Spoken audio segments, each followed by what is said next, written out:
Born in Bantwa in the Gujarat on 1928 into a Memon family, a refugee from India moved to Karachi who called himself a human.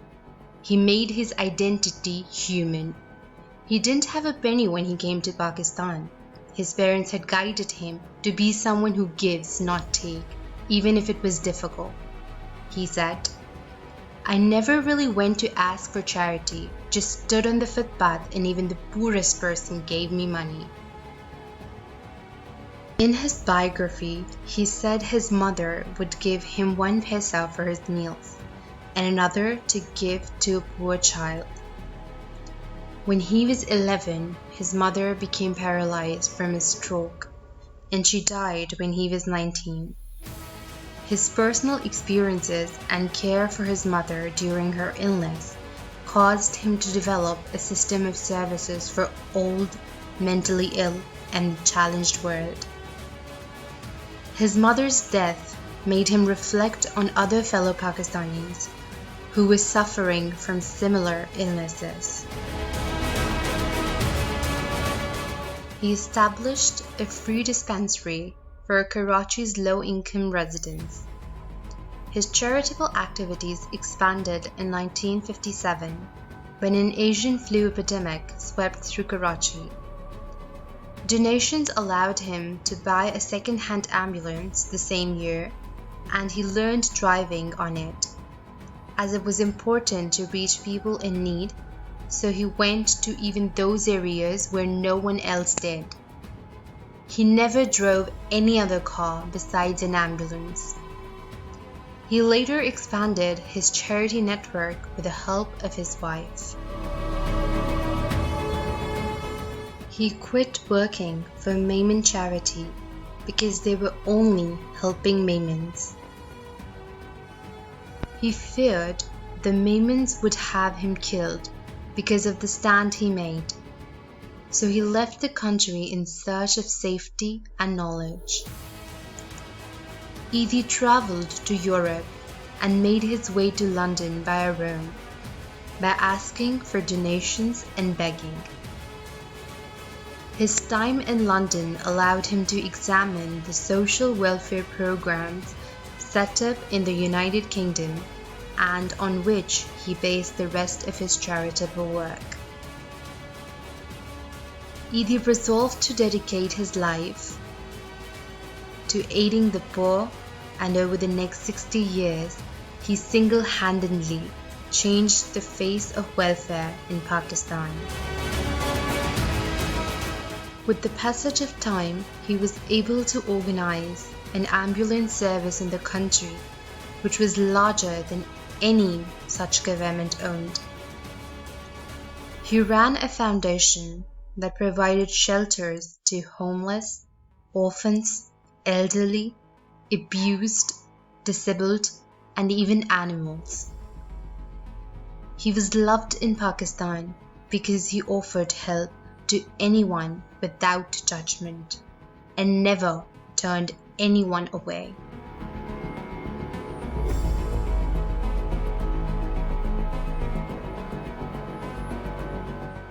Abdul Sattar Edhi said, "So many years later, there were many who still complained and questioned, why must you pick up Christians and Hindus in your ambulance? And I was still saying, because the ambulance is more Muslim than you." He was considered a national hero, owning just 2 sets of clothes that he wore one after another. He slept in a windowless room of white tiles adjoining his office of the charitable foundation. He never took salary from his own foundation. He slept outside his clinic so patients coming even at night would be served. He refused a job offer in UK to work for Pakistani people. He gave $100,000 to Pakistani working in the USA affected by the 9/11 bombing. He rescued abandoned people from wells, gutters, and rivers himself and buried them all on his own.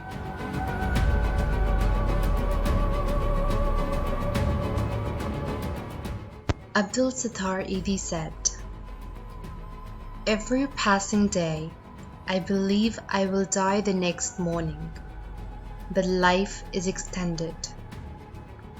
However, every day spent for goodness is good. I have won awards, but do not remember the names of many. But if you have to find me, then find me in these people, as I am the person for these people."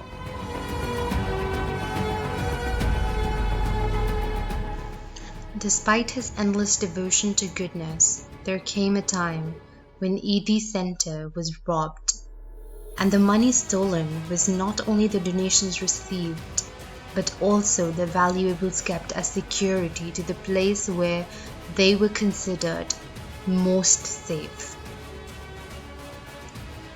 Abdul Sattar Edhi said, "No matter how bad the situation here becomes, I won't give up." Abdul Sattar Edhi said, "We do not believe in humanity. We are divided in groups. People have become educated, but have yet to become human." On 25th June 2013, Edhi's kidneys failed. It was announced that he would be on dialysis for the rest of his life unless he found a kidney donor. Edhi died on 8 July 2016 at the age of 88 due to kidney failure after having been placed on a ventilator. His last wishes included the request that his organs were to be donated, but due to his ill health, only his corneas were suitable. He was laid to rest at the Edhi village, Karachi.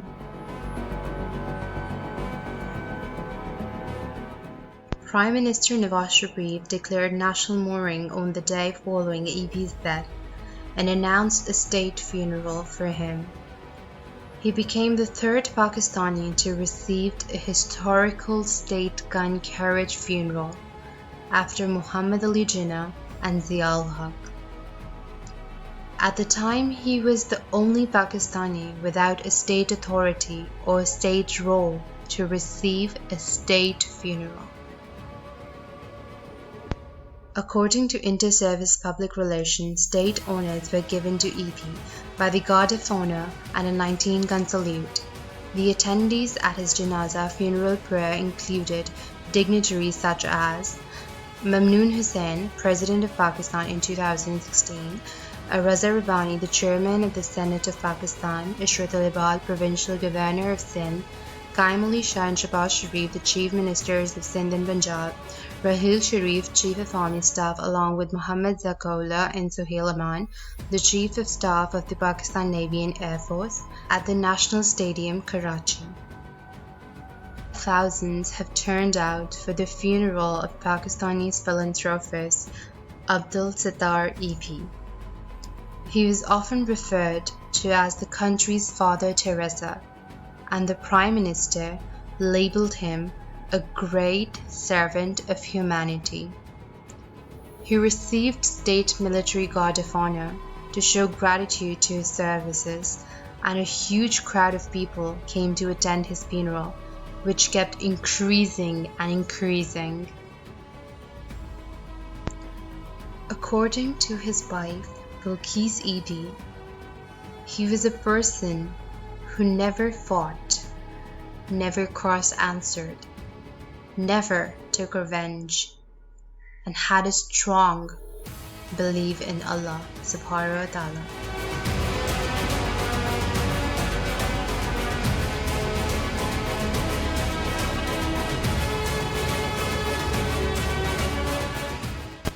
To me, serving Mazloom, destitute and deprived of rights, is just like praying, and all human beings are equal, and they all deserve equal treatment, respect, care, and love.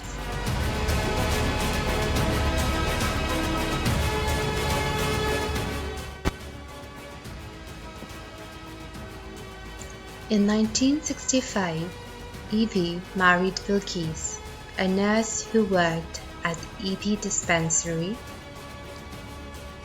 They had 4 children, 2 daughters and 2 sons.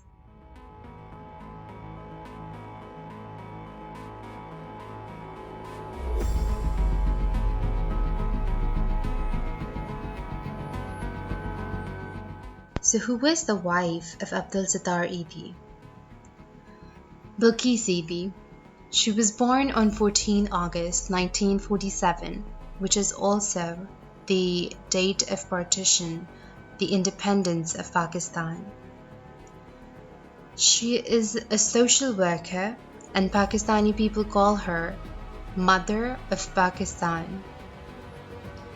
Bilquis Edhi is the head of the Jewel project of Edhi Foundation.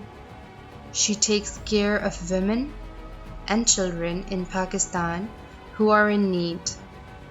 She's taking care of thousands of orphan children.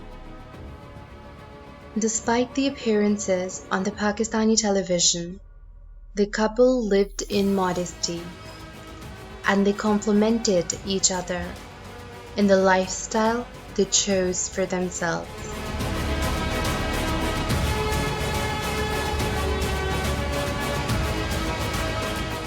Of the 2,000 paid workers of the Edhi Foundation, around 500 are women.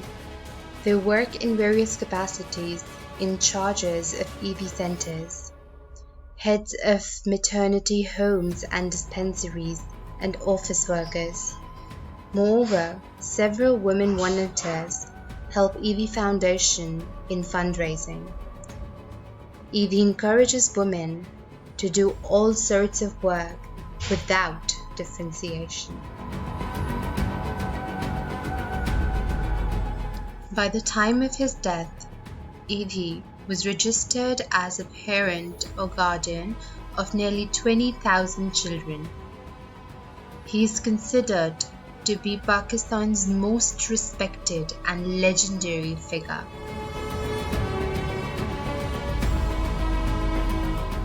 Abdul Sattar Edhi said, "I am a beggar for the poor. Serving humanity is the biggest jihad." Abdul Sattar Edhi said, "We only take donations from Pakistan. Pakistanis give wholeheartedly, and they don't even take a receipt. They just walk in and give. This is a good country.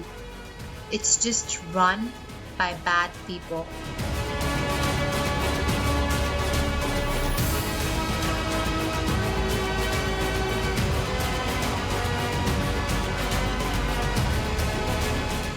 Nobel Prize means nothing to me. I only care about humanity. Empty words and long phrases do not impress God. Show Him your faith by your deeds. We all die. The goal isn't to live forever.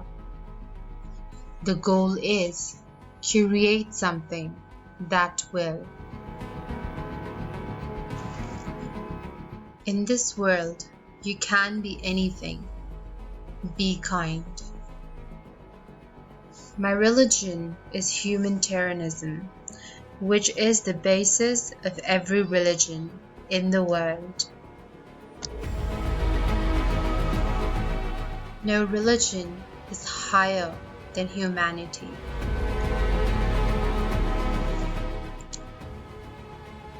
After Bilquis and Abdul Sattar, their children, Faisal, Kubra, Zenith, and Almas, will look after the Edhi Foundation and carry the torch forward.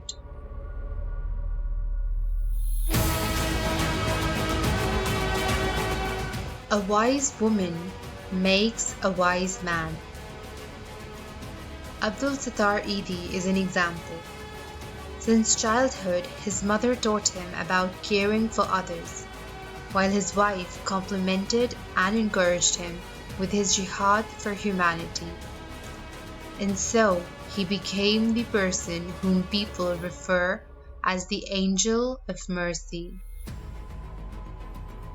The Holy Prophet Muhammad ﷺ said, "The best of you are those who are best to your women." Quaid-e-Azam Muhammad Ali Jinnah said, "No nation can rise to the heights of glory unless your women are side by side with you."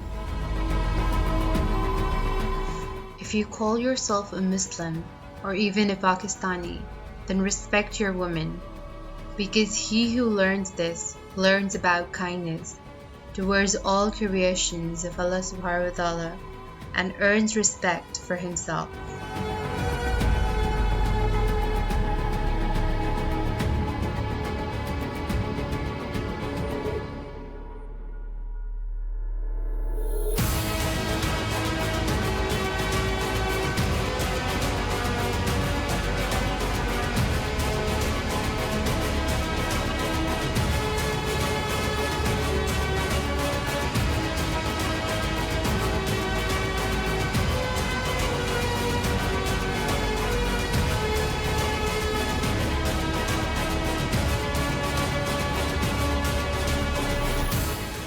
This was the story for today.